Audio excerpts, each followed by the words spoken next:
राधे राधे। विषुवारस के दिन अपन एक और कहानी कहते हैं, और जब गाय बछड़े की पूजा कर लेते हैं तो फिर तालाब की भी पूजा करते हैं, और गाय के गोबर से हम तालाब बनाते हैं और फिर उसकी पूजा करते हैं। तो उसकी भी मैं आपको कहानी कहती हूँ। एक बहुत बड़ा नगर सेठ था, वो बहुत धर्म पुण्य करता था। वो, उसकी पत्नी, वो, उसका बेटा और बहू और उनके 4 पोते थे। वो हंसी खुशी से अपना जीवन बिता रहे थे।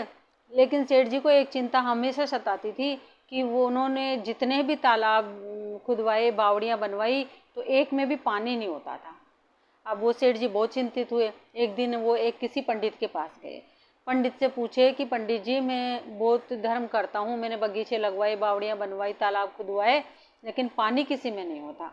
तो पंडित जी ने कहा कि सेठ जी, आप ऐसे करो, या तो अपने बेटे की या अपने पोते की मुंडी काट के और तालाब में गड़वा दो और एक बहुत बड़ा यज्ञ करो, और आप है ना हवन करवाओ, तो उस तालाब में पानी हो जाएगा।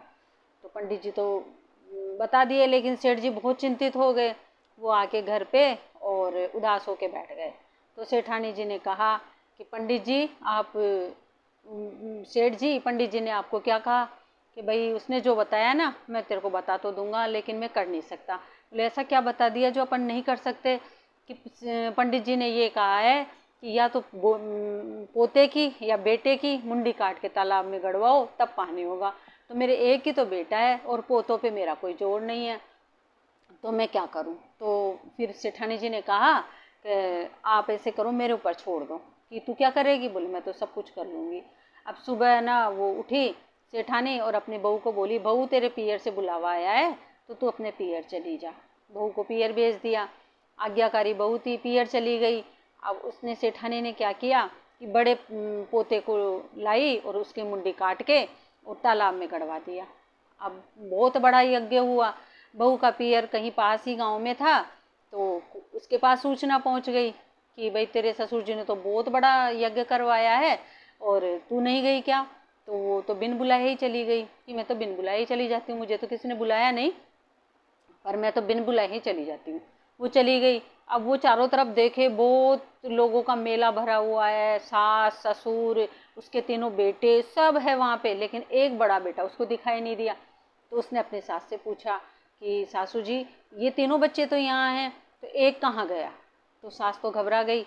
उसने अपनी बहू के पैर पकड़ लिए कि बहू, तू चाहे कुछ भी कर, कुछ मुझे मार या छोड़, लेकिन जो घटना हुई मैं तुझे बताती हूँ कि पंडित जी ने ऐसे कहा था। अब बेटा तो मेरे एक ही है, पोते 4 थे, तो मैंने सोचा कि पेड़ होगा तो डाल और फूटेगी, तो है ना मैंने पोते की मुंडी इसमें दिलवाई थी। इतनी देर में सामने से देखा तो उसका पोता गारे में लिपटा हुआ आके अपनी दादी की उंगली पकड़ लिया। बहू ने पूछा, सासू जी ये क्या? कि है ना बहू, ये तो बिचवारस माता है जिन्होंने तेरे बच्चे को नया जन्म दिया है। मैंने अच्छे उससे ये काम किया था, काम तो गलत था, लेकिन मेरा मन गलत नहीं था। मैंने है ना सोचा कि सारी प्रजा प्यासी मरती है, इसलिए तालाब में पानी हो जाएगा, इसलिए मैंने तेरे बेटे की मुंडी इसमें गड़वा दी थी। सास बहू के पैर पड़े, बहू पैर के सासू के पैर पड़े कि सासू जी, आपके भाग्य से ही मेरा बेटा वापस जिंदा हुआ है, इसको जीवन दान मिला है। बिचवारस माता, उसके पोते को, उसके बेटे को लंबी उम्र मिली, वैसे सबको ही मिलना। कहता न सुनता न, हुकारा का देता न, चंदन की चौकी, गजमोतिया को हार। और बिचवारस माता की कहानी, हमारा जीव को आधार, घटते हो तो पूरी कर जो, पूरी को फल दीजिए। जय जय श्री राम।